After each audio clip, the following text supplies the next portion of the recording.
Get the start meeting in order. Welcome everybody, especially welcome our guests, Julia Merritt from the Stratford Public Library. Thank you for coming. And we'll be doing a presentation. Anyways, so any disclosure of pecuniary interest and general nature thereof. Seeing none, can move on to the adoption of the previous minutes. I hope everybody's read them. Have a motion to adopt the minutes.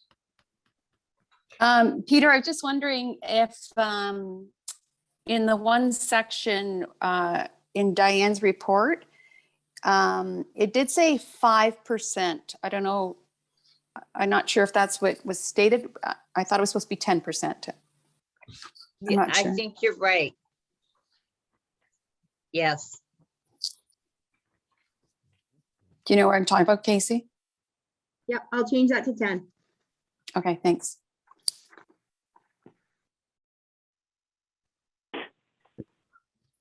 Any other discussion on changes? Okay. So can we have a motion to adopt the minutes? Diane, seconder, Roger. Okay, all in favor? All right. Very good. So Julia, everybody would have gotten in their emails designed by the Stratford Public Library, and so he's come to present it. So would you take her away? Thank you very much, Peter. Good morning, everybody. I am just going to share my screen here so we can all look at the drawing at the same time.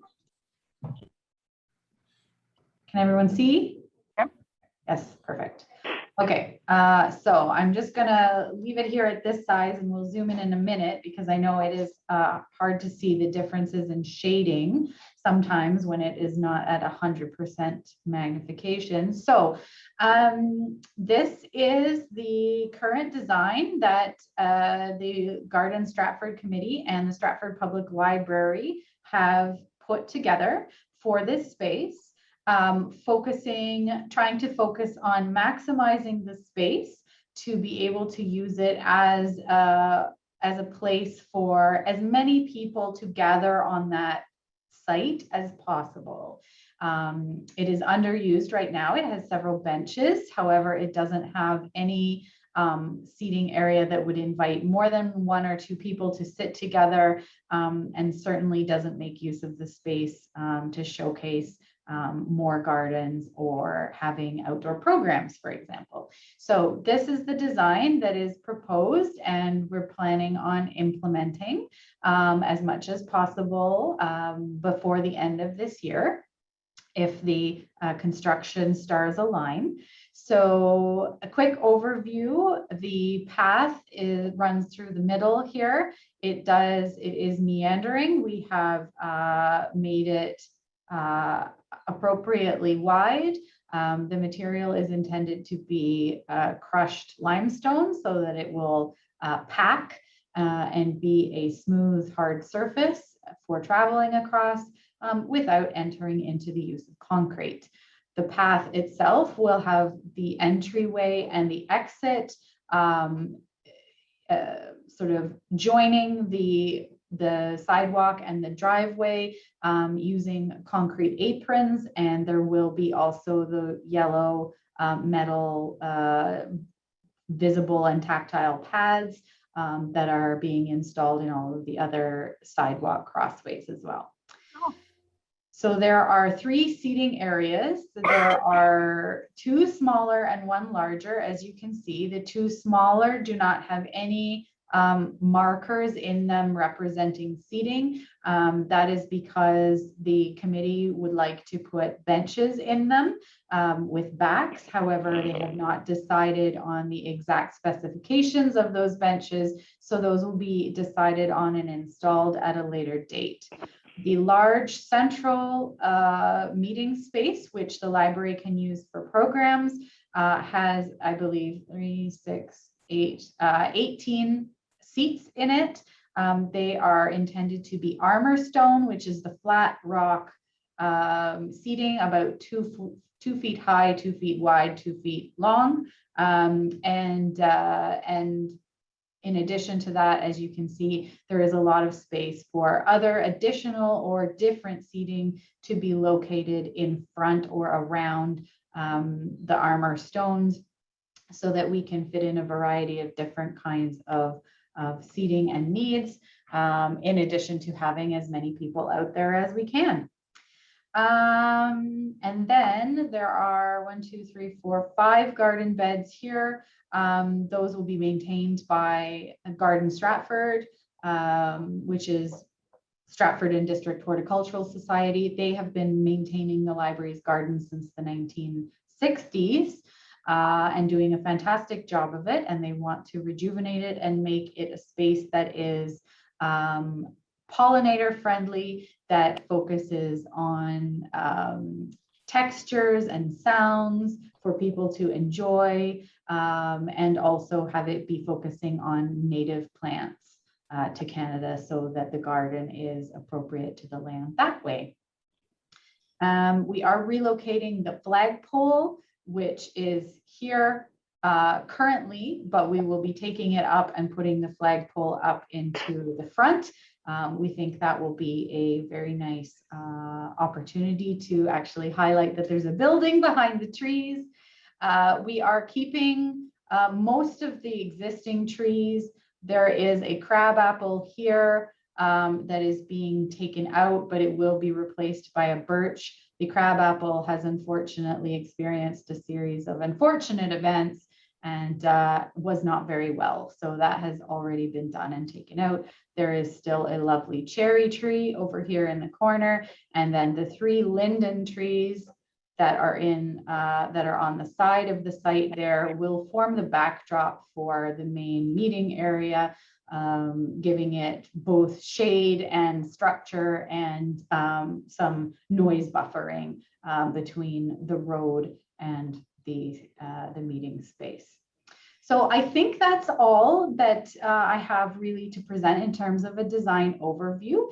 The design has been reviewed by City of Stratford engineering staff to make sure that we were meeting all of the accessibility requirements related to width and type of material being used. And it was engineering department who suggested making sure that we had the extra curb aprons installed. So they will be doing that for us.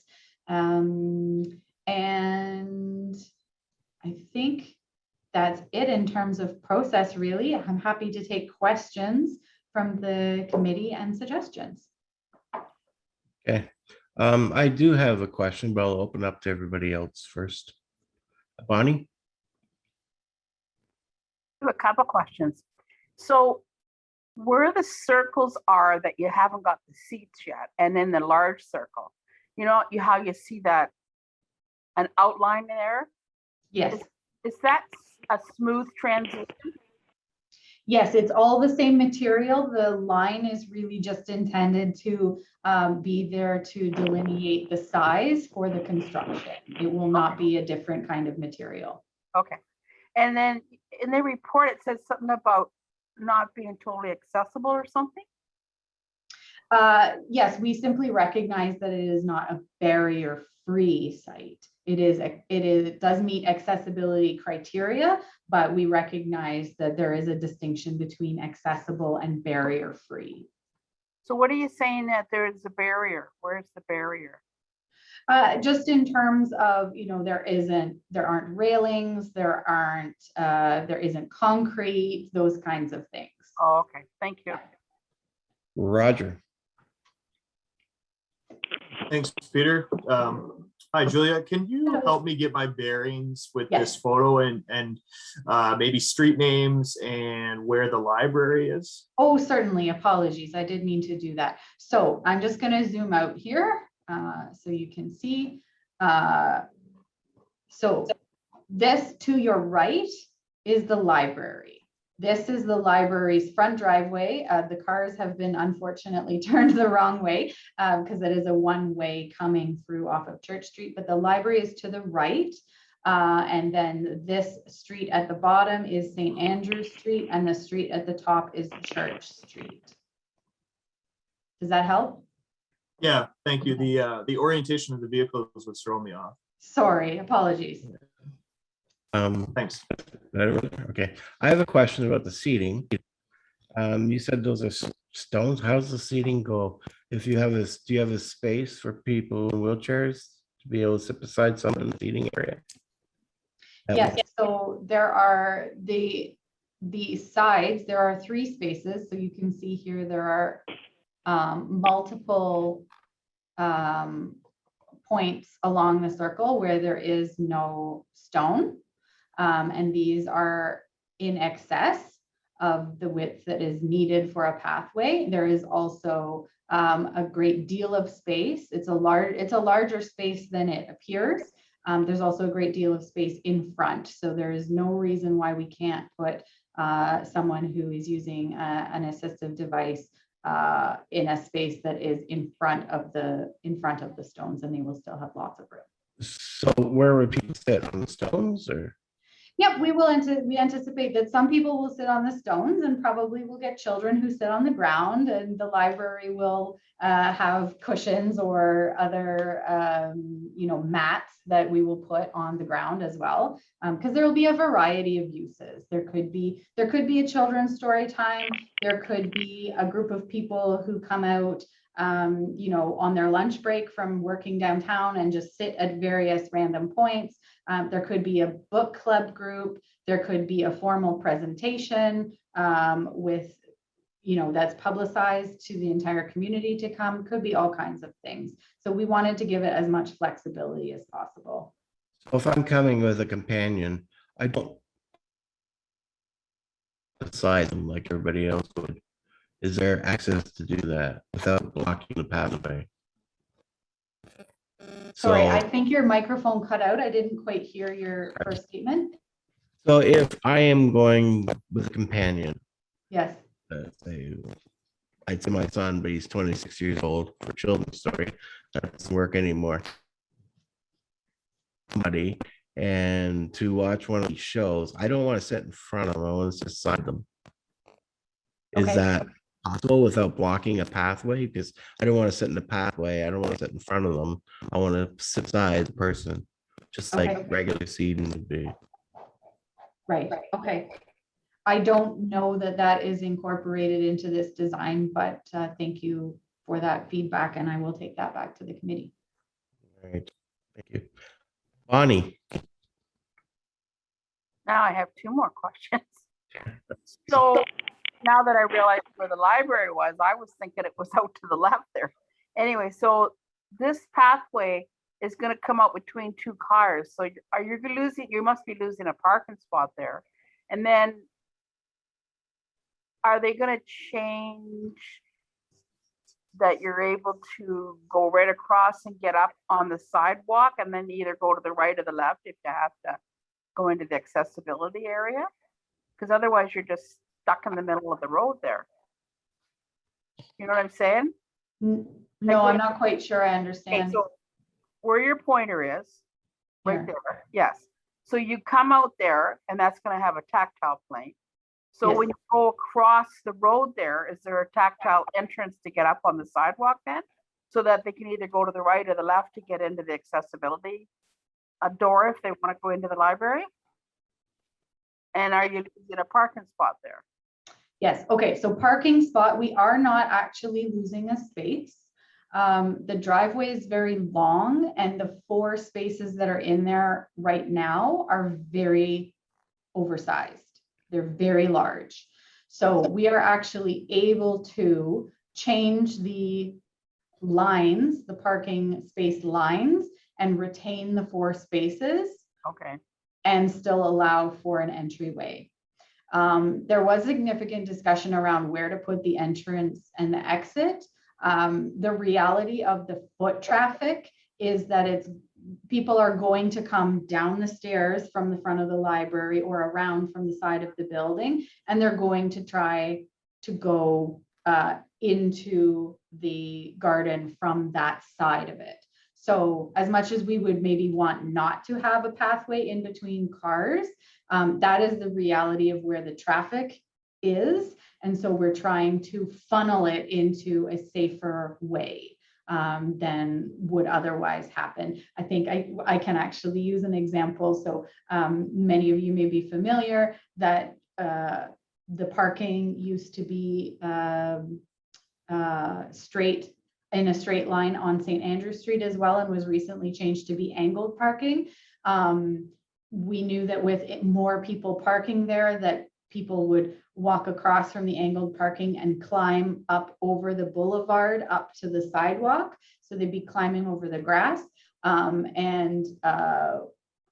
The engineers did not want to put a sidewalk on it because that would encourage people to continue to go up that slope, and it's not a correct grade for a sidewalk and all that sorts of thing. But what we see in practice is that people walk up the grass and they walk up the mud, and even when the dirt was dug up for installation of something, they sank into their shins in the mud because they wanted to climb up in the most direct path to get to the library door. So we are trying to facilitate that in a safer way by having this pathway where it is. But no, we won't be losing a parking spot. And does that answer your question, Bonnie? Because I'm not sure I understood the second Well, I part. understand that part. Okay. Okay. I think I've seen more than 4 cars parked there, but I mean, that's been a while since I've been there. Yeah. And then going across, so say you're in a wheelchair and you come out there between the cars and you're going to go straight across, are they going to put an entrance onto the sidewalk on that side then?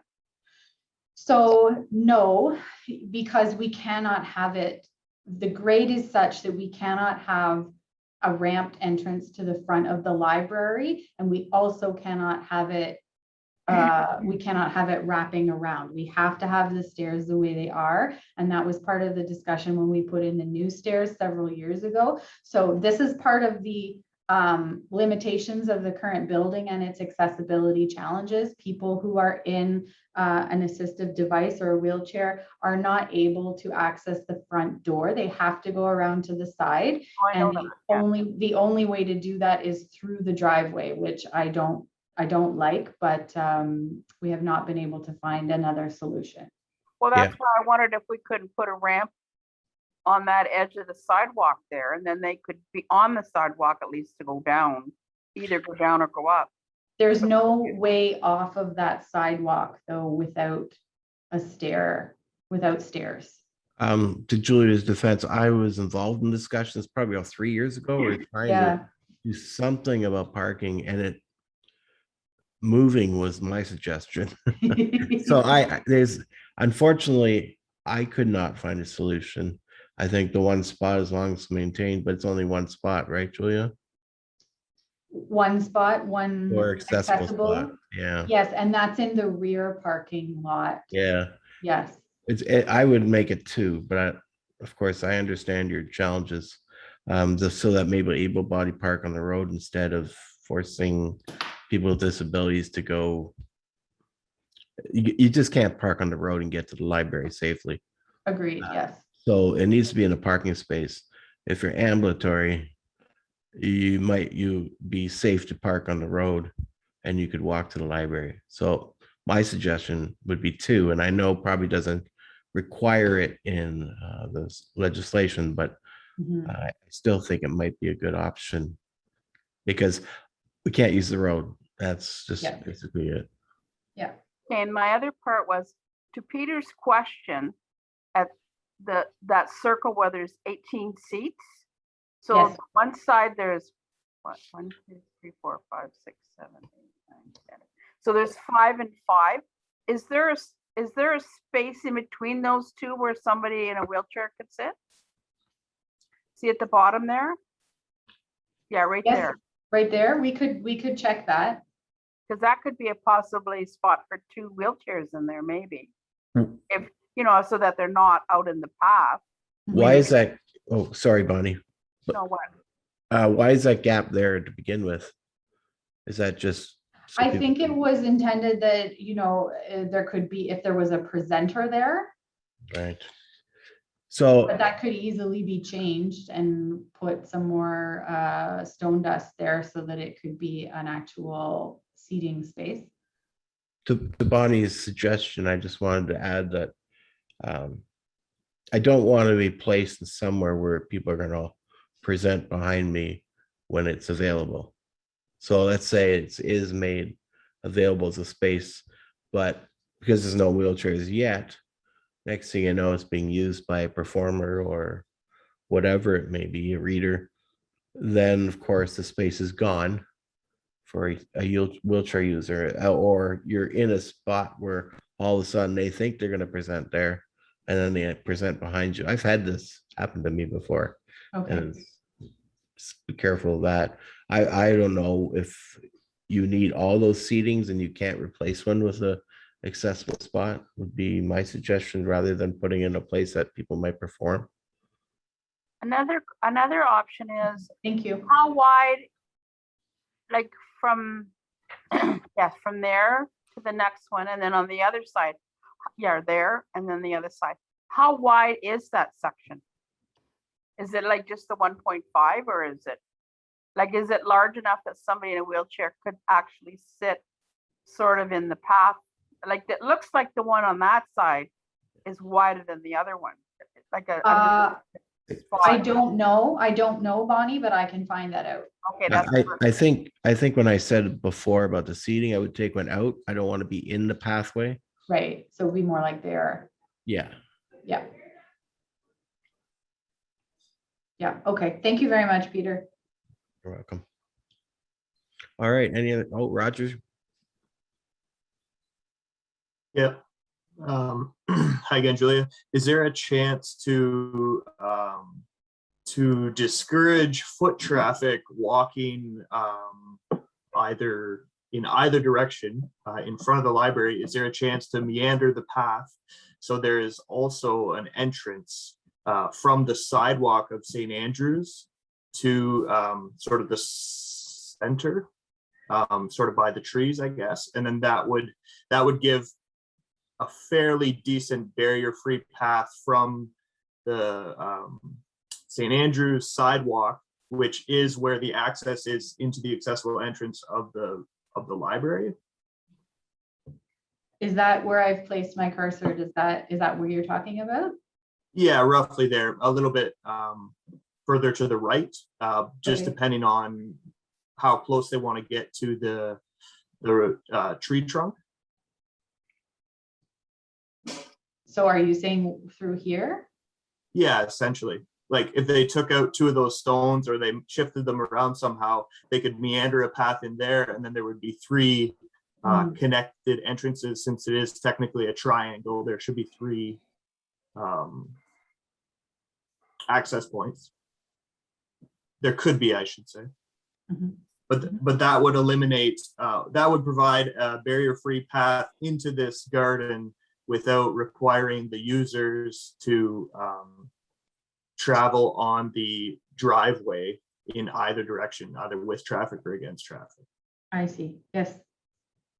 Sorry to interrupt. Can I just ask, is that still the access door for off St. Andrews? I thought it was off the back parking lot now. So we do have two automated doors now. We used to have only the one on St. Andrews Street. Just last week or the week before, we were able to get an automatic door opener installed at the rear parking lot as well. So that is now our fully accessible entrance because it's co-located with parking. Okay, so maybe even if we can't do a path to St. Andrew, even doing a path down, another path down to church on that side, right by the back parking lot. So then someone might be able to access the parking lot a little safer. Okay.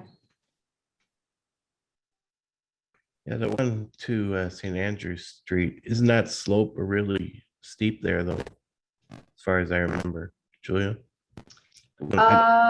Actually, where the garden is, the slope reduces greatly.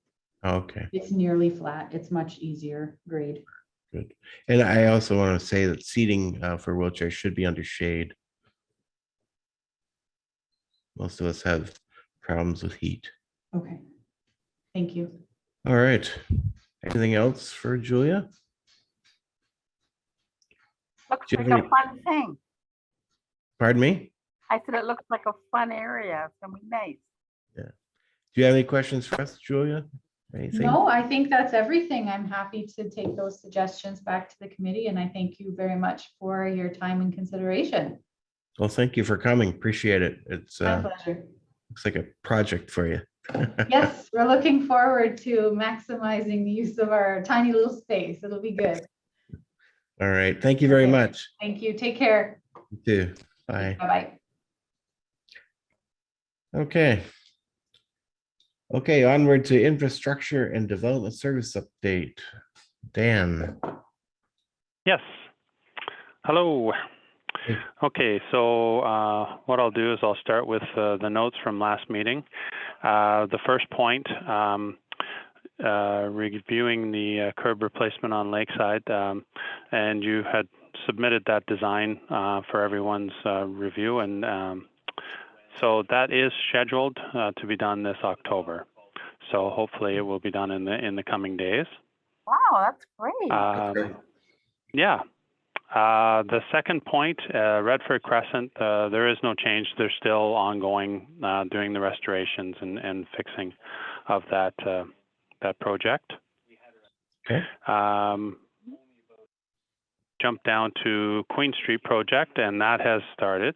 And you'll notice that a portion of Queen Street is now closed so that they can start their construction. Mhm.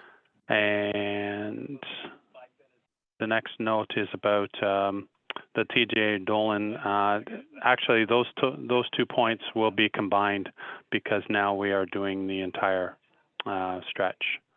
So it will be done as one project, and I believe that's underway. And I'll flip to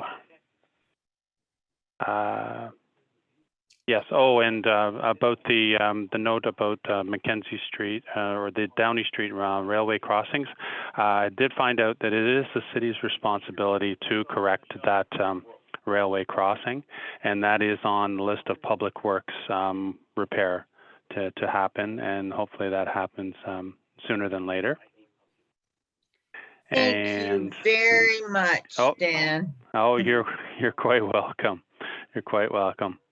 And Wellington Street, we have noted some areas, but unfortunately our budget is now maxed for concrete removals and replacements this year. So anything that we find above and beyond will have to be taken care of in the following year. And the last note to Roger's suggestion of the Tom Patterson Theater crossing on Lakeside, that was noted during site plan, and it has actually been marked out, but has not been completed to date. But that will hopefully be done in this month as well. Okay. So that is the update that I have. Is there anything else? Well, I noticed by the river, is there a new sidewalk, right? Wasn't there a new sidewalk by the south side of the river, or is that my imagination? Yeah, no, there is. I think they took out the brick and they replaced it with sidewalk. That was great. I didn't even notice it because usually I notice how treacherous it is. And yeah, it was Yeah. long. I wonder how come it's so smooth, and I noticed the mud on the side of the side. I thought, oh, this is new. Yeah, So that is greatly appreciated. Lori? yeah. So Lori? Hi, Dan. I was just wondering, when you say it'll be done the next year, when is the year-end date? Like, when does next year start for you guys? Is it March? generally, we will go until the end of November. So after that, we no longer put concrete down because then it requires heating, and it's an extra cost to have that kind of stuff done. But we've actually we've maxed out our budget for the year. So Right. So that's what I was we wondering. have our list. yeah, we have our list that we know spots have to happen, but what we'll do is we'll just push them on first thing in the spring. So that's generally in April or May. Okay, thanks. Okay, Okay. Diane first and Bonnie. Dan, now that you've mentioned that it is the city's responsibility, there's Hmm. horrible train crossing by job site. It's, Okay. I think it's on that little stretch of Dufferin between West Gore and Cambria. Okay. And that's an awful spot too. So Okay. again, I understand it's next year, but if Well, you that look could at that- actually, because it's asphalt, that could be done by Public Works this year. So what I'll do is I'll touch base after lunch with one of the supervisors down there just to go over some of these crossings and where they're at on their schedule. Thank you. You're welcome. Bonnie? Two things. So I remember when we were fixing another railroad, the city had a responsibility up to a certain section, and then the other section was the railroad's responsibility, right? Is that how it's still works? That's certain roads, maybe that was Erie Street. Yeah, I'm not sure. Anyway, my other That's my understanding, though, is the crossings are something that we are responsible for. Another thing is the changes that you were talking about on Wellington Street. Do you know approximately Yes. how much? I don't know yet. It's still being investigated. That is? No, Because I no, by noticed in our budget inspector. that we. Okay, so I noticed, like I couldn't see, like our budget shows that we haven't spent any money this year, but we usually have, when you say the budget's been exhausted, our budget for curb replacement has been exhausted too. That's the not the accessibility portion.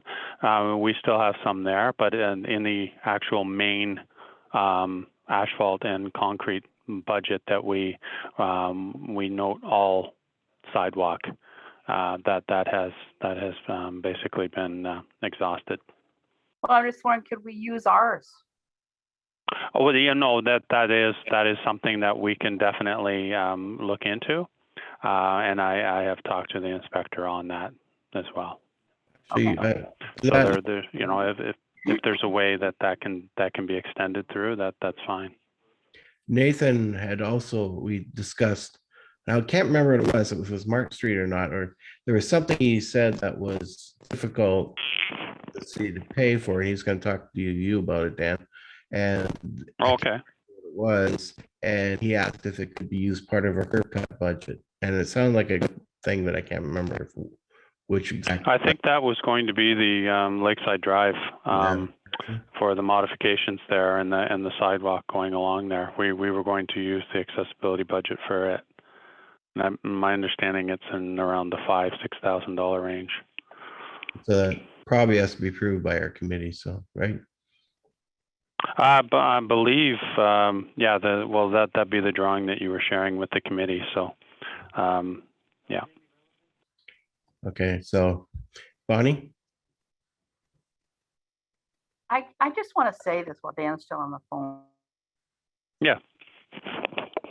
Drive around the city the other day, and there's so many places that are just making me smile. You know, like when I go up Morrington Street, I get so excited that McCarthy to Graf Ave is done, and I see all the tactile plates, and I see different sidewalks getting replaced, and then even the bus shelters. Whenever I'm out of town and I see how their benches have that middle section in it, and we've managed to, transit now. Michael always says, "Don't worry, Bonnie. The benches going in are going to be smooth right across." It just makes me feel so good, and I just want to thank your department for all you're doing. I know it might be just routine work to you, but it sure makes a difference in our city, and thanks. Absolutely. Well, thank you. Absolutely. No, I we're, second we're, that. we're doing our best. Actually, I was going to say the same thing, Dan. I've noticed a lot of improvements lately, and it's really good. Me Yeah. too. Well, thank you. I'll pass it on to the team. Please do. Mhm. All right. Any other praise for Dan? So, any other No, Dan you might have for us? no, that's all I have to report. Like I said, I'm at extension 227 here if you need to call me by phone or just get me by email. All right. Oh, Okay. we have to, Casey, do we have to do the amount if we are going to be, are we going to, first of all, Dan, before you go? Yeah. Do you need help with that parking space and sidewalk financially? The one over on Lakeside Drive? Yeah, because how much money do we have left in if- that budget? Oh, I'm thinking there's probably still about 30,000 there. Yeah, it has to be spent by the end of the year anyways, right? Yeah, exactly. So So, what I'll do is I'll get in a final amount. If you guys want to approve the ramp and or the parking space and all that, and just let us know, we'll definitely move ahead on it, and then we can source out maybe some other areas that are in need. and Bonnie, That motion. okay, Bonnie makes motion, seconder, Roger. And Casey, Right, just so we're clear, are we asking to reallocate money from engineering's budget from the curb cut line to something else? That's what, okay. it's kind of a curb cut too, actually, isn't it? It sure is. So, Yeah. If All that, right. yeah, if that's the desire, then yeah. By and do all we means. have to prove amount as how do we word that? Well, Case? just where I guess where possible, right? Whatever is there. Okay, that sounds good. Okay, all discussion over. All in favor? Yeah, it's great. Passed. Okay. All right. Great. Okay. Well, thanks again. All right. Take care. Thank you. Okay. Take care. Dan. Okay. All right. Bye-bye.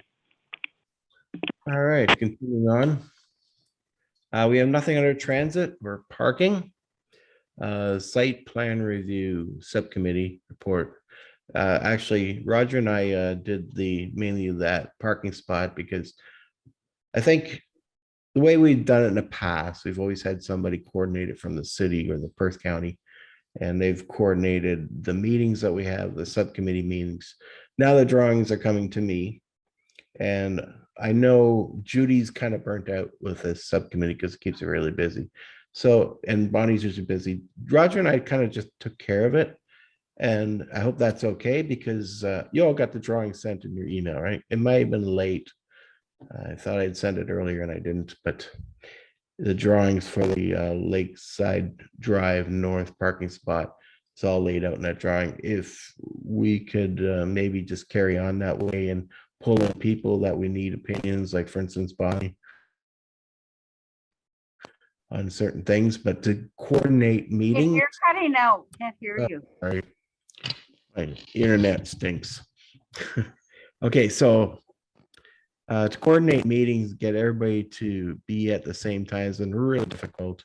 So probably the less people, the easier it is for us to get it completed without circulating it and making small changes. And we want to get back to the city as quick as possible so that they can do their job. So that's all right. I know Roger's expertise is really helpful.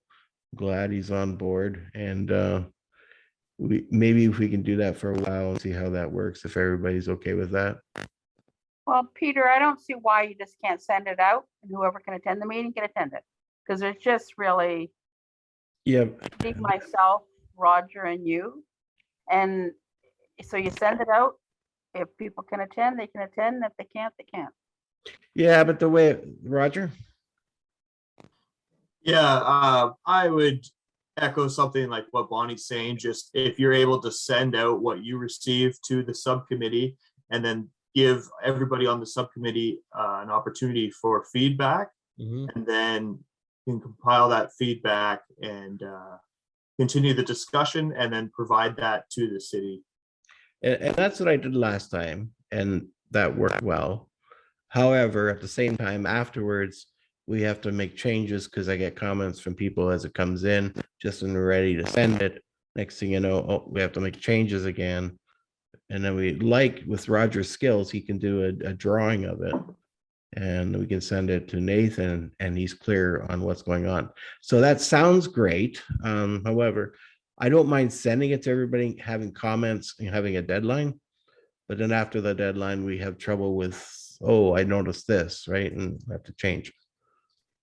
But So, isn't that a good thing that we're still finding it and getting the changes before they actually do the work? Isn't that what we're Yeah. trying to do? Is if we have to change it 2 or 3 times, that's great. It's like you've been working, said, on this library project for what, 3 years?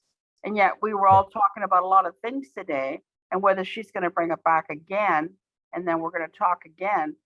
It's much more important that it gets changed before they do the actual construction, in my opinion, anyway. yeah, that's true. I'm not trying to take that away from the committee. I'm just trying to speed up the process. So if we get people respond, I can give you a date when it has to be responded by.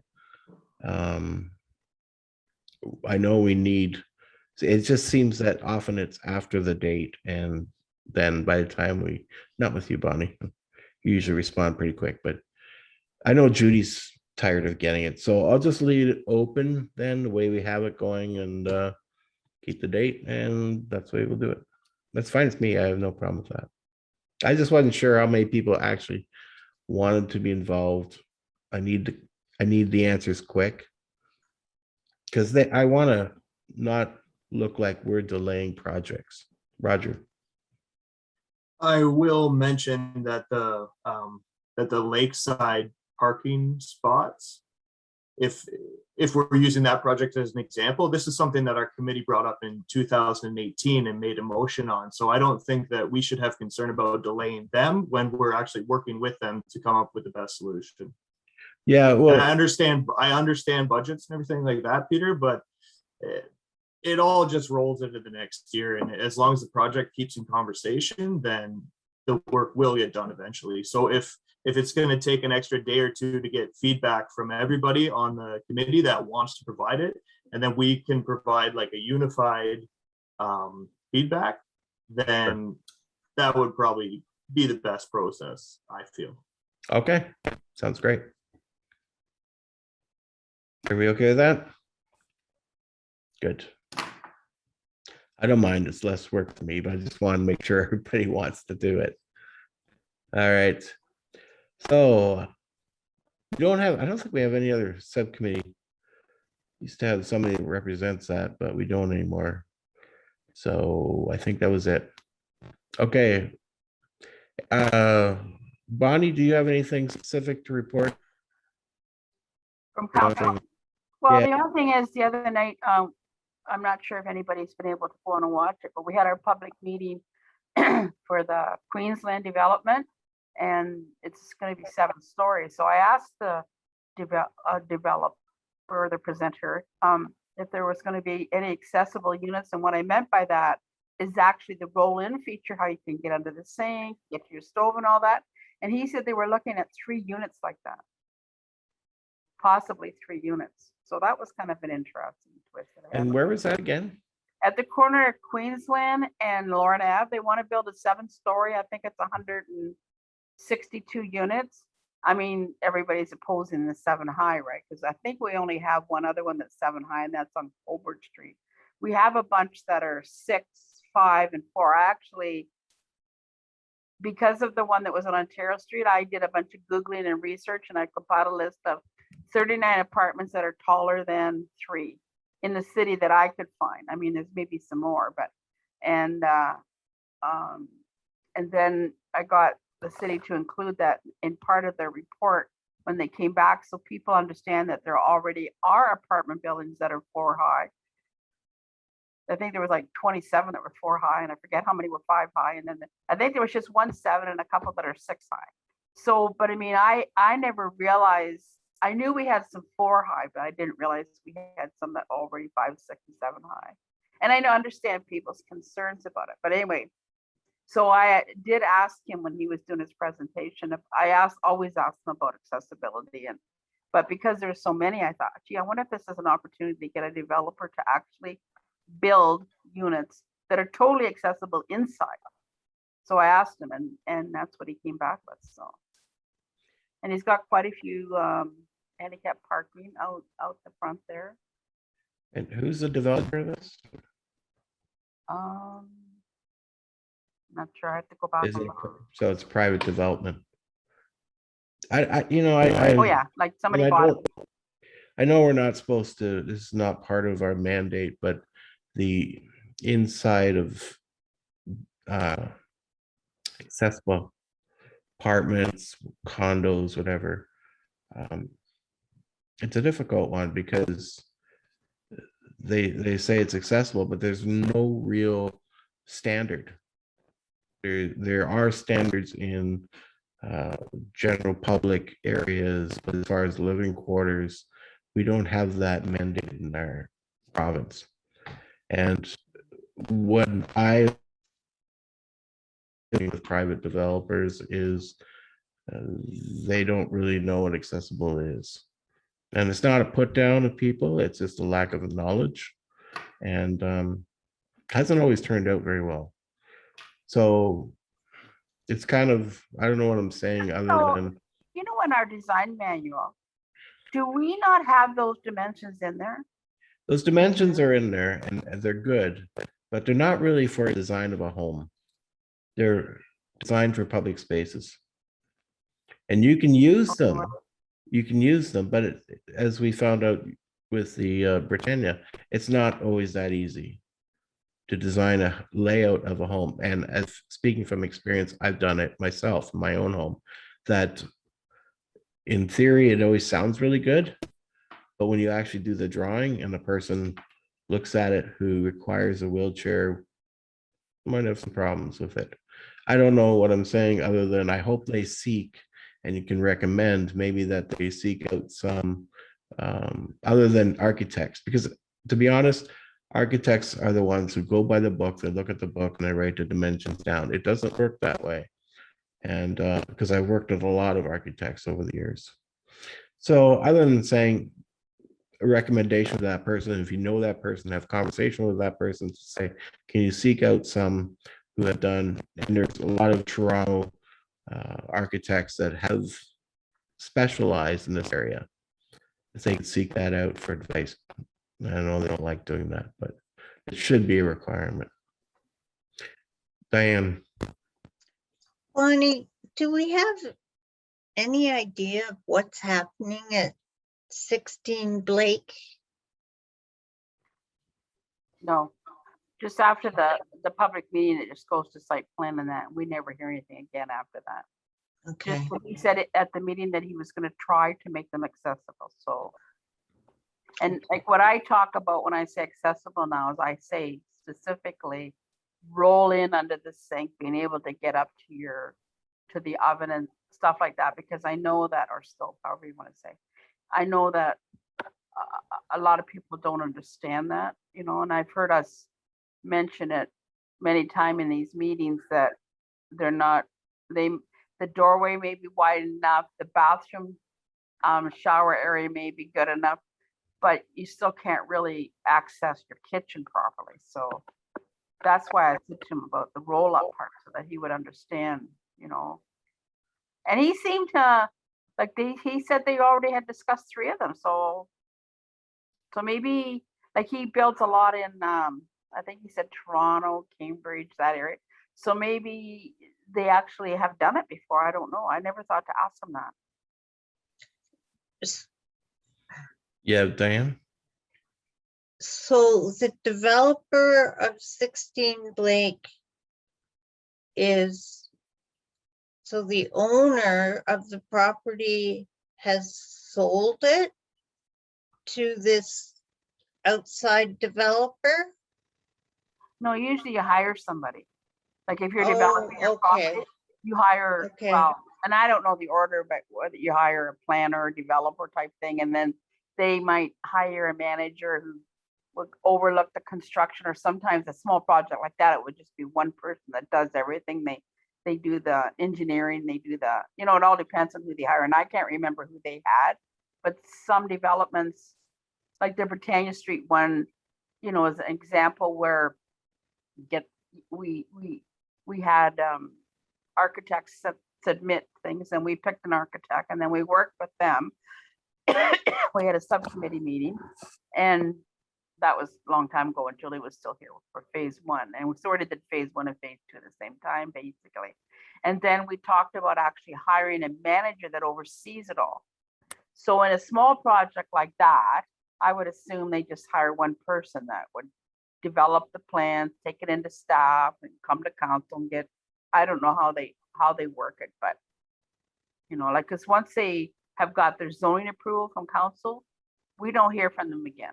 Like, it just goes on to do the site plans, and like sometimes they, under the heritage subcommittee or the infrastructure subcommittee, there might be an update there about more site plans or different stuff, or when a project's starting.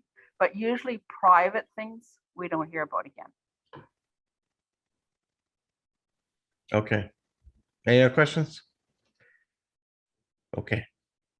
So moving on, business arising from previous minutes, and recreation facilities, we had the community services here, and I don't know where that stands as far as, is it going anywhere? Because we had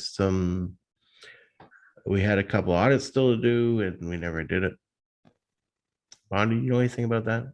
Oh, Tatiana? Well, I did say to Tatia, she asked me for all the ones that we had done. I sent her that, I don't know, 3 or 4 months ago. And I believe community services have that.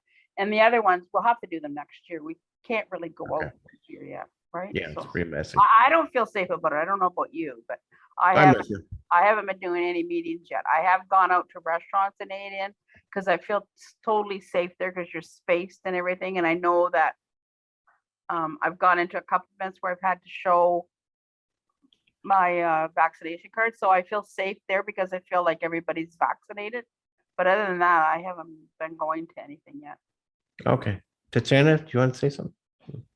Through the chair, yes, thank you. So as mentioned by Councillor Henderson, she did forward the completed audits. We have provided those to community services staff. And it's my understanding they are reviewing them when looking at their future budgets, especially like the 2022 budget that's upcoming. So all the information in there is being reviewed. For anything that's remaining to be completed, it's my understanding staff would prefer to wait until we have an accessibility coordinator position filled, and then we would resume those audits for anything that remains to be completed. Fantastic. Is there any date on that accessibility coordinator? So through the chair, it would be subject to budget approval. At this time, our budget approval process is delayed. So we won't have a final answer likely until between December and February on whether it's being included in the upcoming budget. Okay, great. Thank you. All right. So as far as housing, that would be Diane. Would you like to take over on this Peter, portion? Oh, Bonnie? I just want to say that I did send a lengthy little note to Taylor Crinklow a while ago about why I felt it was very important that we had an accessibility coordinator. So, Good.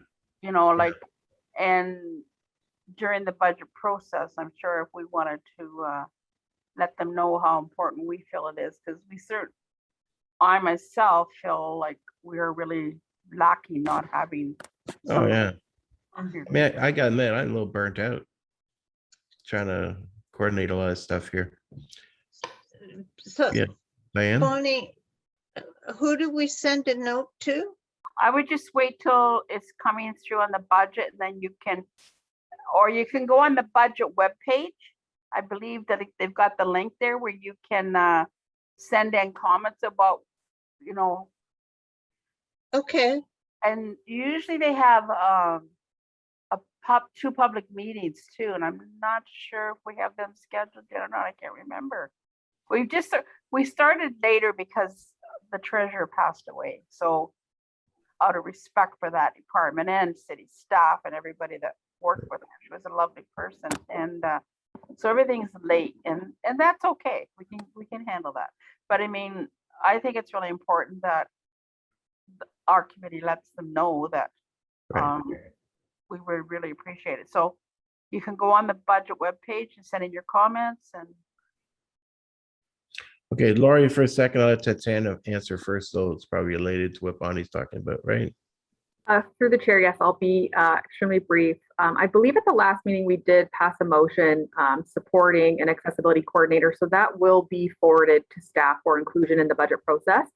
With that being said, there will be a budget survey launched in December.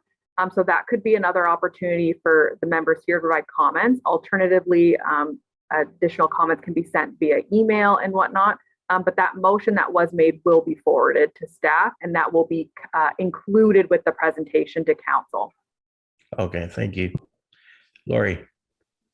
Yeah, no, I just wanted to say, like, as Bonnie had mentioned to Dan about the change in the city, what you're noticing, that's from, you know, years past. And I think because Julie did such a great job, that mindset kind of has changed in terms of the engineering department even telling the library to come and seek input from our committee, right?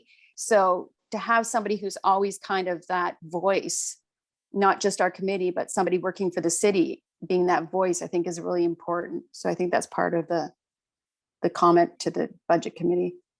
I agree. Also, Tatiana, I gotta give her credit for all the work she's done to get that communication going. So thank you too. Okay. Is your hand still up, Lori, or is it? Okay. All right. So let's move on to the Tatiana, Diane, and Judy on your housing report. So whoever leads. Tatiana. So through the chair, so I will take this one. I will first off will apologize. I have not made as much headway as I would have liked. I have a draft media release that I plan to circulate to the members this week. I'm also starting the internal discussions with staff on the presentation and trying to kind of get movement on that. So the plan will be this week, I will send the news release. I'll send it out to all of the members with a specific focus for Diane and Judy for comments. So this is the media release that will go out. We'll need some quotes from committee members. And then from there, I'm going to start asking some questions related to the training sessions. So looking for some topics, any key messages members would like to see covered. So that is forthcoming, and I do apologize that I am a bit behind on it. You're forgiven. All right, Diane, did you want to take over for that housing? No, I don't have anything other than what I received from Linda Lawson. I forwarded on, and Tatiana, did it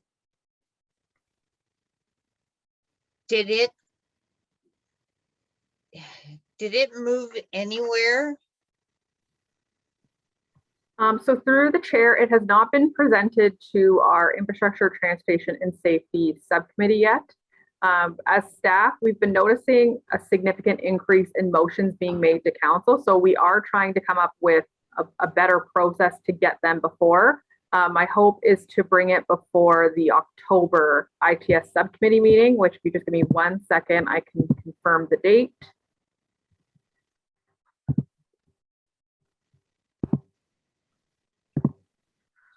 So that will be Wednesday, October 27th.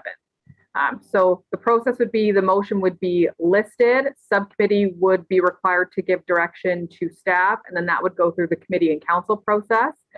Because the motion was to investigate a community improvement plan, I do expect if that direction is given for staff to look into it, it could take quite some time. There are a number of projects ongoing in the planning department and in infrastructure development services. So we may not have an update until 2022. Okay. But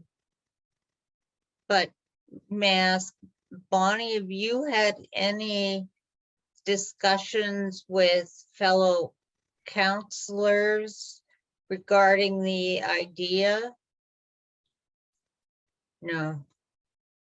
Okay. No, we have a general discussion at committee and that because we have to be very careful. We can talk individually, but you can't, you have to be very careful as a counselor that you're not, how should I word that? Forcing your idea or onto other counselors, like you can talk about things and that. And we also have to be very careful that there's not more than say 5 of us talking at the same time, because that can be considered a meeting. And so our discussions basically happen at subcommittee, council committee, and at council. It's a little frustrating sometimes being a counselor that you just can't, you know, have a time where you can just talk about things like that. But I mean, you know, sometimes I just feel like, you know, I like, you know, you feel like we just vote on things, and sometimes you don't know how other people are actually feeling about things and why they're voting that way. But I mean, that's just how it is in municipals and provincial and federal legislation. Politics, fun. All right. Okay, anything more on that then? Okay. So under new business, now I just read an article on Britannia House rate increase. Now, I brought it up because I didn't quite understand the article in the newspaper, and I wanted maybe to get some clarification, because when you read rent increase on affordable housing, and we've been trying to battle saying it's already too high. I just got off a meeting with Spinal Cord Injury Ontario, and they had an NP on there, and they talked about this initiative on housing and how the federal government can work with the provincial government and working with municipalities on making houses more accessible, affordable. It was a very frustrating meeting because it was only an hour long. There was like 100 people who wanted to be on there, and we understood that we could ask questions and comment, and we just ended up getting basically a political presentation. It was very frustrating. I had talked to the executive director. He called me up because I wrote a long letter. I guess I was frustrated, a little too long of a letter, but expressing the need that we're having, what we're trying to do here in Stratford. And then I get one of the big things was a developer was there, a building design. I don't know what his title was, but the question was asked: how do you make a apartment building or an affordable housing unit that requires more square footage without increase of rent, especially on affordable housing? And it was a day later I saw the article in the paper saying they're raising it. Now the explanation that was by city councilor, one, there was 2 city councilors that commented in the article, and I agreed with the one. I didn't understand what the other reasoning was on the other, how if you raise the rates, it could actually benefit. And to me, reading the article confused me as saying, well, if you raise the rates in general for everybody, oh yeah, that might work in theory, but for people with disabilities that require more square footage because of their disability, who often, if you live a single person, you need more square footage for storage space in your apartment, as we discussed in previous meetings with Britannia House. But also, the question was asked by this person on the meeting: how do you have the ability to make the square footage larger and then tell that the rent has to be lowered to those who are renting or social housing? And his answer was, I don't know. And so when I hear about this rent increase, it may work in theory for able-bodied, But for those who require a larger square footage in the apartment, may require a 2-bedroom even, the cost even a little bit infringes on the ability to survive. Not everybody gets benefits. Usually they're not on ODSP if they're working, because clearly affordable housing is for working. And not everybody gets the benefits, and therefore even it infringes on their paycheck even more. It inhibits the ability to have go from a 1-bedroom to a 2-bedroom. So I don't know how that helps. Bonnie, can you answer that? I can try. Kathy did an excellent job at council, and maybe Tadia can help me out. I don't know for sure. So basically, last year there was no rent increase because the government put a freeze on it, right? So the Britannia Street is going up 1.2%, and that place is an affordable place. It's not like our rent geared to income or those other ones like that idea. This is for people that actually are making a certain amount of money between, I forget what it is, say it's 50,000 and 70,000. And then if you have 2 people, you can have a 2-bedroom. But if it's just one person, my understanding is you can only have a 1-bedroom. And so that it puts it up. So it's 1.2%. And when you bring that up, that increases the money that's coming in to run the building. But it also changes, oh, wait a minute, I'm getting that mixed up with the other one. Because there was 2 things going on.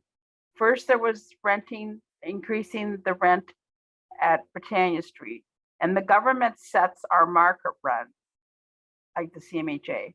And then we actually wrote and asked for an exemption from it because our rents are so much higher here in the Stratford, and they agreed to that.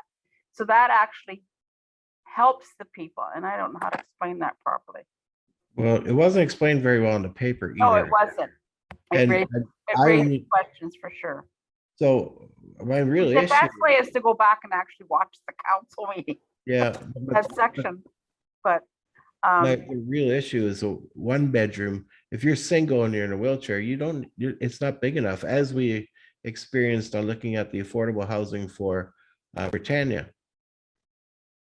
I'm not talking about people on ODSP. I'm speaking. no, I'm not either. I'm talking about Britannia Street right now. So Britannia Street, you're saying those apartments, people in wheelchairs, not big enough for them? Absolutely not. And I made comments of how remember I said come to my house. Yeah. We're losing you. My microphone's terrible today. Okay, but having internet problems. I'm Yes, sorry, Can I just I say? have to interrupt for a moment. Sure. I have to leave the meeting. I am going to be sick.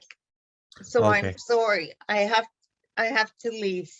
Okay, hope You you're all take right. care of yourself, Diane. Yep. Thank Go ahead, you, Diane. Casey. Can you get rid of me? I'm sorry. It's okay.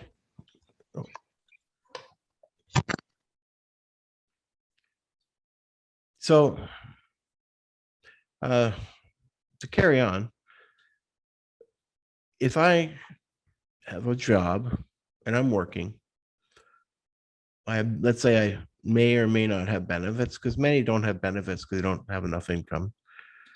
It's hard to live in a single bedroom to begin with. The ones at Britannia, I commented that they need total redesign and need to take the stairwell out of there and a number of changes that to make it larger. And the big question is, so if you have larger square footage, you have an increase in rent. And so how do you do that? I mean, really, I'm going to get, like last time on the phase 1, I got sent to me by social services and by real estate people. Can you let people know this is what we have? And I told them back, I said, I can't, nobody wants it.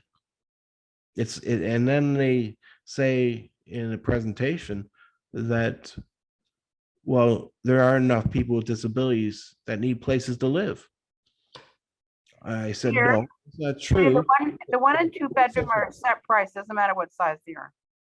So, I mean, the point is, how do you rent an accessible unit that isn't big enough or is going to cost more than the regular unit? It's going to cost more because we're going to need more space. Those units are not big enough. Unless they make it larger square footage, a person with a wheelchair cannot live there. Only an ambulatory person with a disability can live there, but it doesn't help our problem.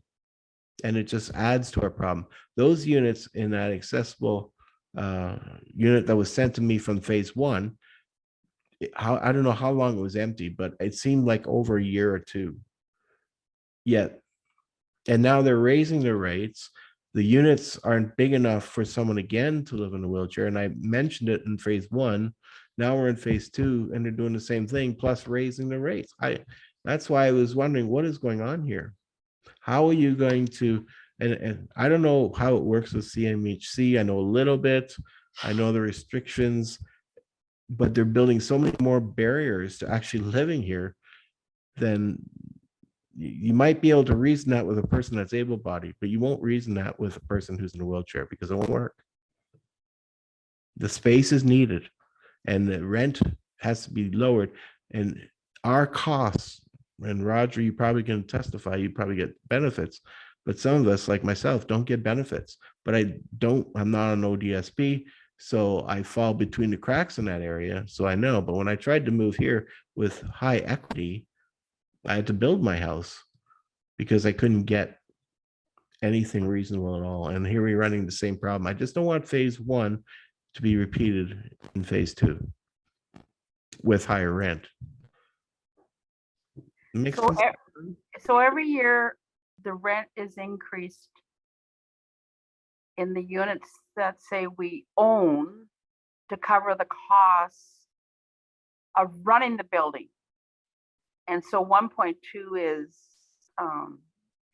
that's pretty reasonable, a rent increase compared to some that I've been reading about, but But if we can't afford the rent to begin with, then Is they one wouldn't be, thing- if they can't afford the rent, they can't get in there. You I have know, so you have to fill out the application, and it's just another level of helping people in the city, because we help people that need help with rent supplements, or if they're in rent guaranteed income, we help the homeless.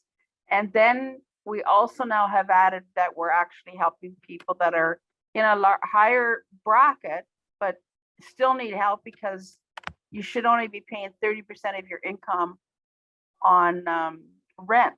So now we're helping the ones that that's called affordable, and they're different. Like, you have to apply for that. It's not people that are on the waiting list for social housing. It's a different.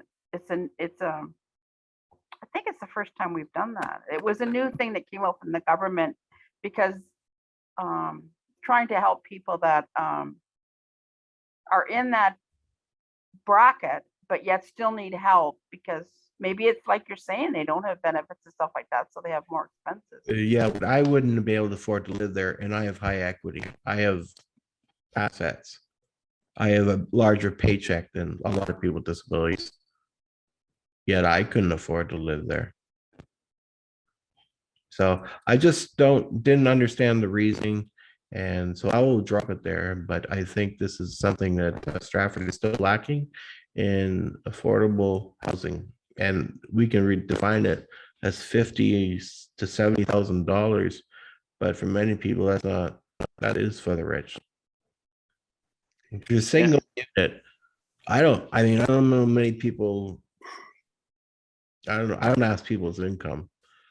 Good for them if they're making $50,000, because it certainly isn't an income that I've ever come close to making, even working. Anyways, okay. I just thought I'd ask. I don't know if I could understand the reasoning, but it's just $2. Okay. Peter, So why don't you get a hold of Kim McElroy? okay. She'll be able to explain it so much better than I can. Okay. And so Maybe that will help. I wondered if they are getting back to us on these drawings or not, because I didn't not get a call, and I did offer it if they're interested in seeing the design of a home, what it takes to make it accessible, and understand how they can redesign the drawings to make those units actually accessible would be great. At least to make it an option. Why I is it- thought she said at the meeting that the accessibility committee had reviewed the drawings. Oh, we reviewed the drawings and I said I didn't like it. Tatiana? So through the chair, I believe I sent an email late last week. Apologies if it didn't actually go through. But in speaking with staff, they are still reviewing all of the feedback on the proposed drawings, and they're consolidating it. And it's my understanding when this is to be brought back, there will be an additional update provided to this committee. With reviewable update, or is this going to be just their finalized update? I'm not 100% sure. They've just advised that they would bring something back. Okay. All right. Thank you. Okay. So I just want to, it's not on new business. We got a couple of minutes. Anybody else want to say anything? Oh, Laurie. I just want to know if Bonnie or Tatiana wanted to say anything about the heritage, accessing our heritage conference. I know I see Tatiana's presenting. Yeah. And then, so that, I was hoping they could speak to that maybe if there's anything. The second thing, I'm just wondering if we need to have a discussion around accessibility for people through COVID, with everything shutting down and people having to access everything online. I feel that there's an accessibility issue in terms of getting information, especially maybe for people who are not computer literate. I don't know if other people have found that or have heard about that, and wondering if we should talk about that, or if not, then that's fine. But I just thought I wanted to bring up the topic. Actually, Casey did come up with a complaint and she did send it to me. There is that issue, I believe. There's a misunderstanding between a business and an individual with disability who's in a wheelchair. There was a definite misunderstanding with the health department, thinking that everybody has access to a computer, and then it was received by the city. Tatiana, I think you may have received it, or Casey. But anyways, a letter was sent out clarifying the mass and businesses issue. This is quite a while ago, what, 2 months ago? You guys are looking at me like I'm from Mars. Yeah, you can remember that at all? Yeah, well, anyways, it was a misunderstanding. The issue of whether a person requires to wear a mask, who's exempt and who's not, caused a real dispute. The person with disability didn't handle it well. The business did handle it as well as they could. And it was quite a major disagreement. So I talked to the health department. They said, well, it's on my website. So I said, well, not everybody reads your website. As a matter of fact, I didn't read it myself. And that's why it was sent to a committee. So all the committee members know about it. So it's a valid point, Laurie. I think I don't know how to do it, to be honest. I get it to the public more than already is. But that would be the part of the discussion, wouldn't it be? Do you want to head that up, Laurie? I think it's a valid point. I just wanted to bring it up. I don't know if people want to have a discussion about it or not, or if people, maybe next meeting, if we just kind of, if people have examples of how people have not been able to access things, maybe that could be the start, and then we can see where we can go from there if we need to. Tatiana? Through the chair, I think coming back with examples would be great. I would just note that members of the public are able to contact City Hall via the phone, and we are open to the public. So I would always encourage someone to also reach out to us if there's specific information from the city that they would like that they're not able to access. They can give us a call and we will do everything we can to assist them. Okay. What else is there? Oh, that was it. Unfortunately, Diane had to go off, but she has had an article in the Globe today. I haven't seen it yet. She just told me about it. It's worth reading. I'm nowhere experienced, and I used to belong to that organization, and I don't anymore, and that's why it's about attendant care and her situation. So I urge you to read it. Did she send it to Casey or Tatiana? She said she was going to, but I don't know if she knows how. So you can Google it on the Globe and Mail. It's this morning's edition. There's also an article, I believe, in the London paper or our paper. I don't know which one it was. It's the same one, I think, that was in the Beacon. I think she was interviewed by the Globe separately, as far as she told Yeah, me. no, I mean, the one in the London paper is the same. Oh, yeah, I realize that. Okay, I wasn't sure if it was in both of them, though. Okay, that's great. Anything else? Because we're at Roger. Oh, everybody's hands went up. What did I do? Roger.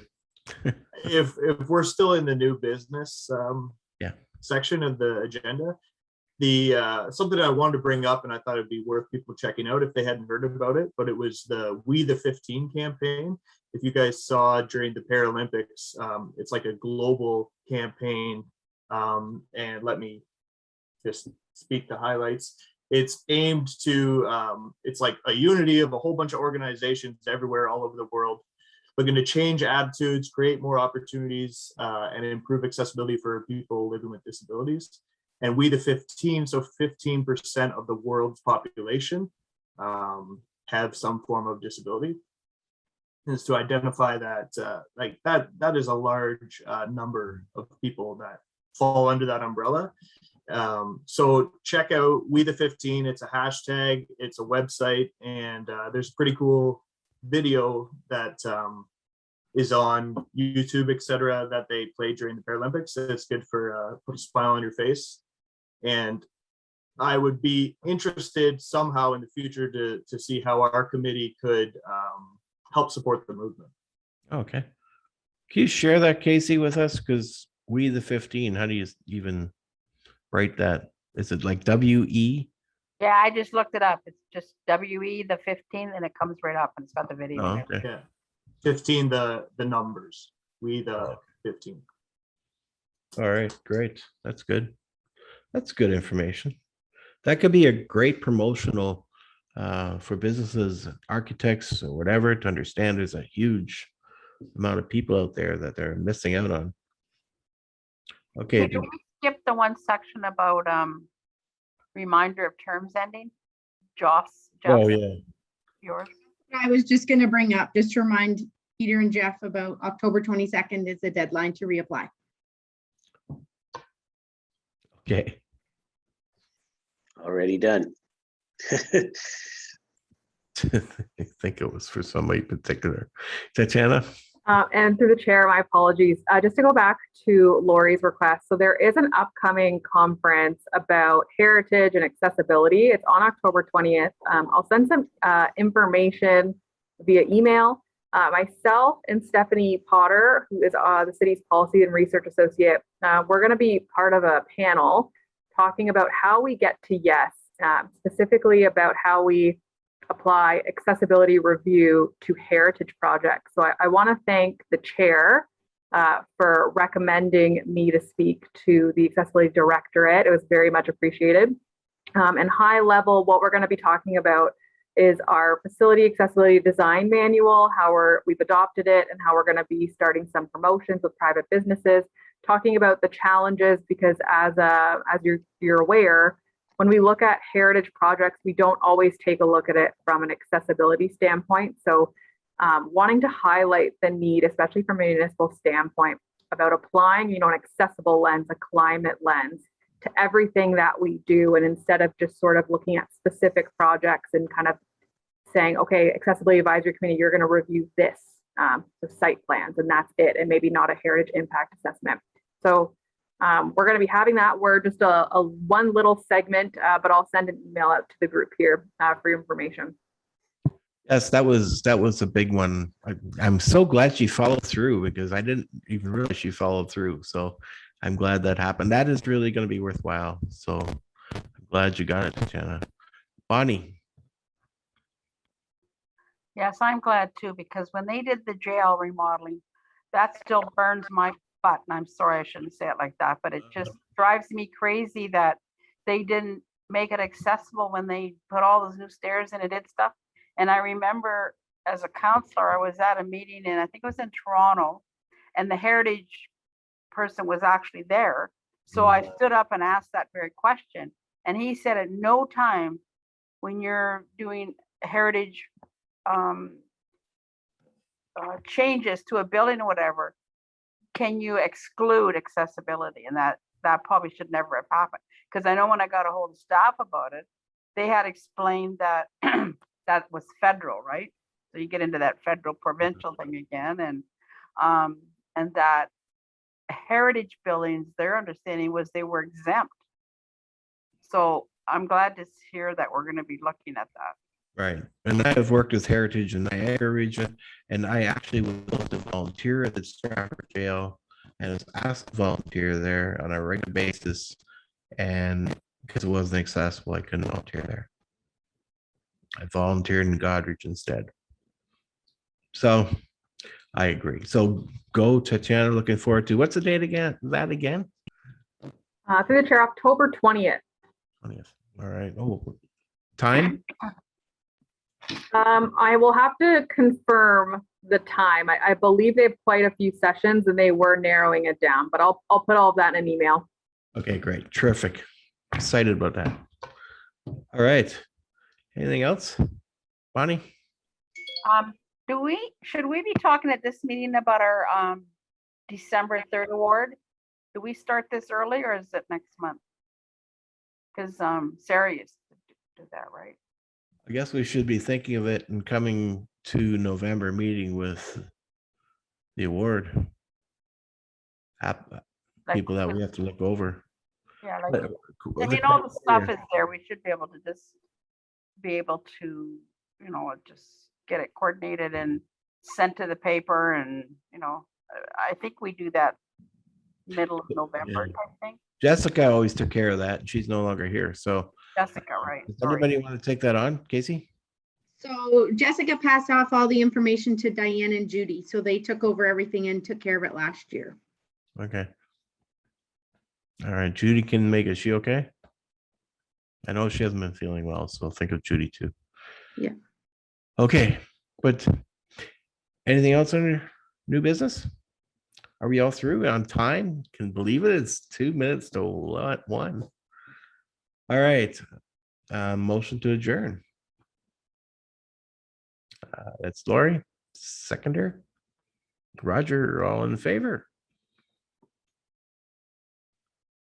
I guess that's all the hands. The enthusiasm I thought would be more there, but all right. Thanks, everyone. Everybody. Yes, thank you so much. Appreciate your help.